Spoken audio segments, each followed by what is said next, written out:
But all of that derailed, out of here, done dollar. Several serious offenses, including negligent homicide. The Thibodaux native is accused of causing a crash in Lafourche Parish last month that killed a 78-year-old man and injured 2 others. But if what we're reading and hearing in these reports is indeed what happened, I don't know that Louisiana's going to have any mercy on. Lacy, an LSU wide receiver who just graduated from LSU and has entered the NFL draft, is also being charged with felony hit and run and reckless operation.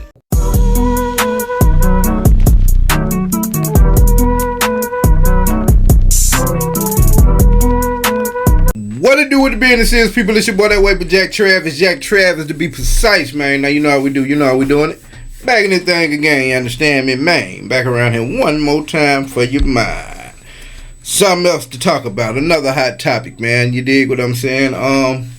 This has got to do with the LSU Tigers, man. More importantly, a guy named of Kyren Lacy. Now, me being an Alabama fan, I have no love for the LSU Tigers. This is not a football post. It's not anything to rag on the program, anything like that, man. It's just kind of pointing out a unfortunate incident that took place here lately with Mr. Lacy. Now, if you hadn't kept up with the college football scene, Mr. Lacy, number 2, was a primetime wide receiver for the LSU Tigers. They made a pretty good run in the SEC this year, just as good as Bama from what I remember. Young man declared for the draft on, December 19th?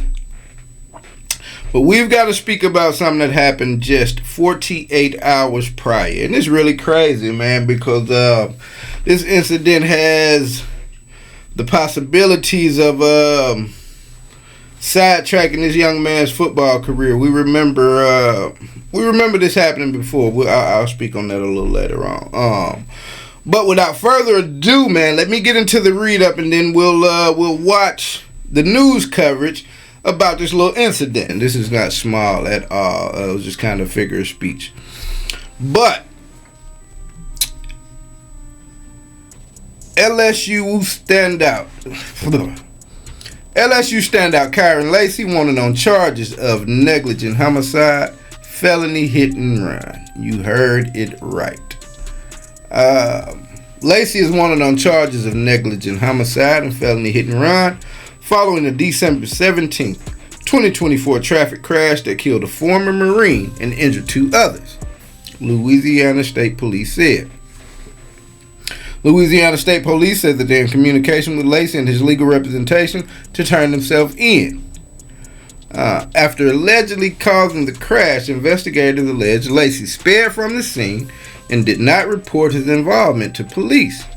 Lacy, 24, a native of Thibodaux, Louisiana, is also wanted on the charge of reckless operation of a vehicle, documents show.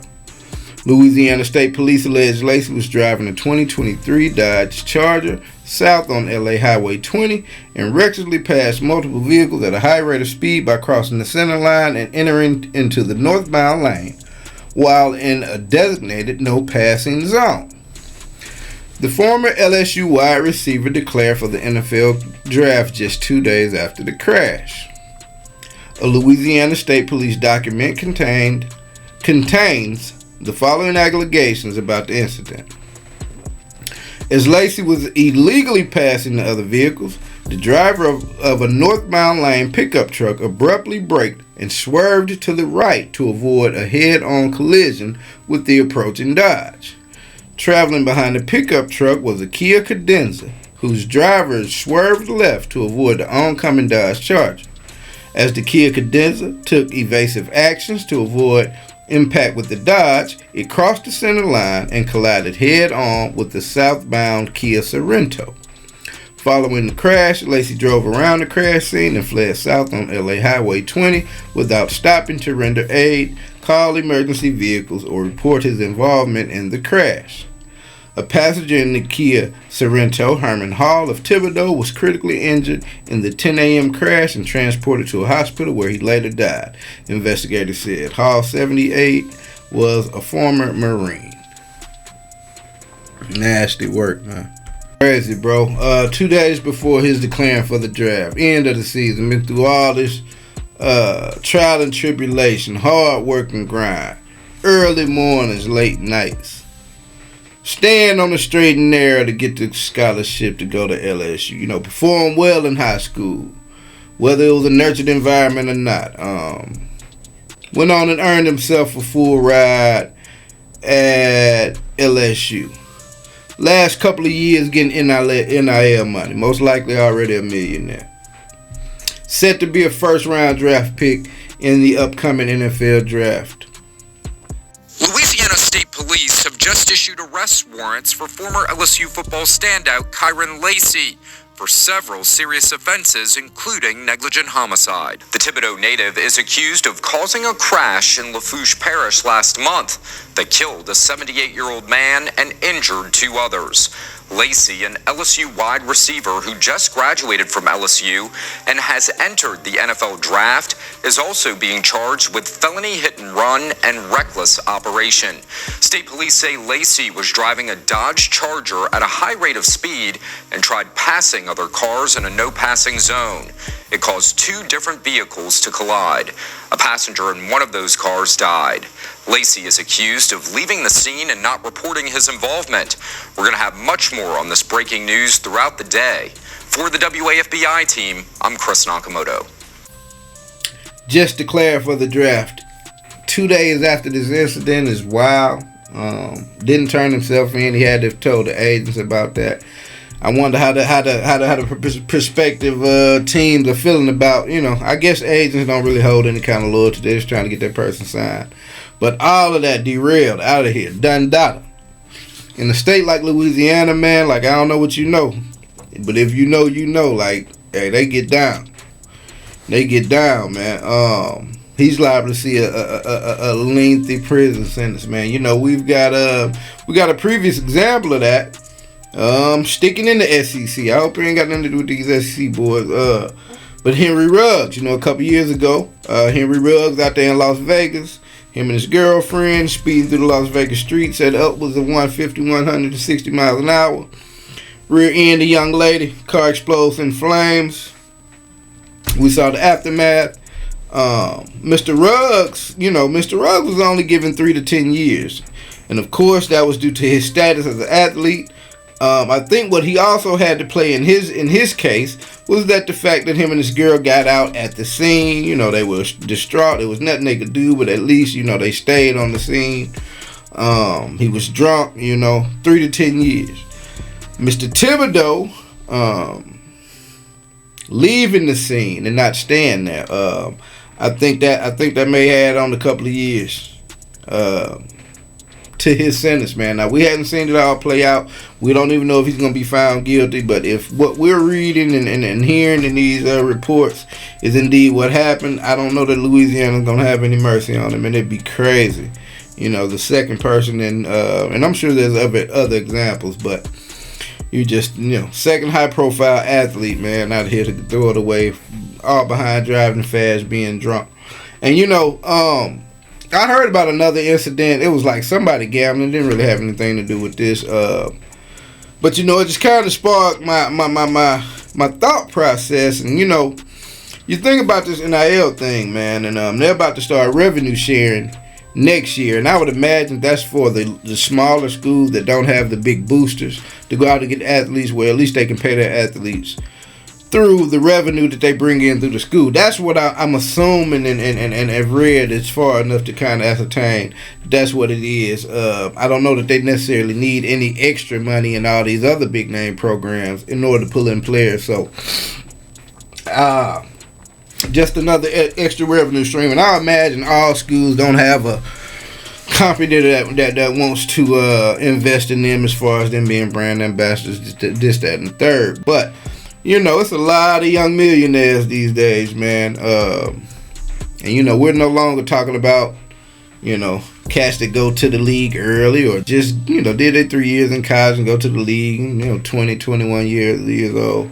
You know, as of like last year, bro, you literally have, you know, in the case of Ryan Williams is 17 years old. Standout wide receiver for the University of Alabama. Millionaire. You know what I'm saying? I don't know the exact of his finances. I don't know any big deals he got, but you've got to imagine that he's teetering around $1 million. You know, he got some big contracts being at a place like Alabama, being the kind of athlete he is.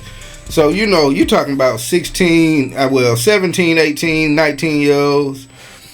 On a large scale, you know, you've always had some young people to start doing good things. But now, if you go to a D1 program, man, like a top 25 program, you're most likely a millionaire, definitely by the time you leave there. So, I've always kind of thought, like, you know, they're talking about putting handles on NIL because a lot of schools that have more money can get more players. So, it's like it's wild, wild west now. You can literally just walk in someone's house and drop a bag of money. So, they want to put the handles on it.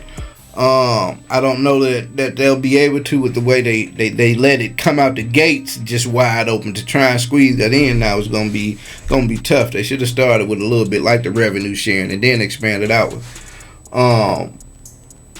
But you know, these young kids and having this money and this access, not only does I think it equate to the play on the field. Now that's a lot of teams that you see them play every weekend.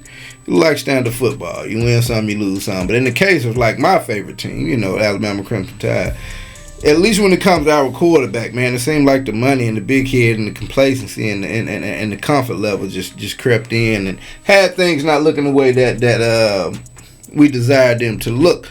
You dig what I'm saying? But like I said, I was always just kind of the mind that before they put a handle on NIL and ran it in, and make everyone pissed off about it, I figured it'd be some players, man, that take advantage of the status and the money and the concessions that it grants you. You know what I'm saying? Being on that level, and I figured there's gonna be a couple of them doing some dumb shit, and you know, start to put a bad light on and make them kind of reining in. But I don't really know what protocol is in place for them to be able to put the reins on it. But I do know that Mr. Lacy has gotten himself into a pickle. Now, he may have had that charge of being the type of athlete he was, regardless if he was an NIL athlete, but you just have to take that into consideration, man. You know what I'm saying? Everybody got a fast car, everybody got money, access to drinking and girls and this, that, and the third, and so, you know, you just couldn't be surprised if a lot of young kids started to do some messed up things with the newfound wealth and all of that. But I thought that was interesting to bring to you all, man. We'll see what happens with this case as it goes out. This is fresh, just like a month ago at this point. I got a feeling he probably gonna take not the long ride, boss, but I got a feeling he going up through there for a while, man. And that may be it for his football career, and that's crazy, man. Only 200-300 guys get drafted a year. It's thousands of guys playing football every year of their life, every day, you know. High caliber athletes, but they do not reach the level of success and attention to where they become, you know, possible first round NFL draft picks. And so to make it that far, man, 2 days before you can put your name in that hat and to be involved in the homicide, that is crazy work, bro. But we'll see where it goes from there. Any updates I'll bring to my people. But until then, this has been That Way with Jack Travis. I'll get to y'all soon. Blah.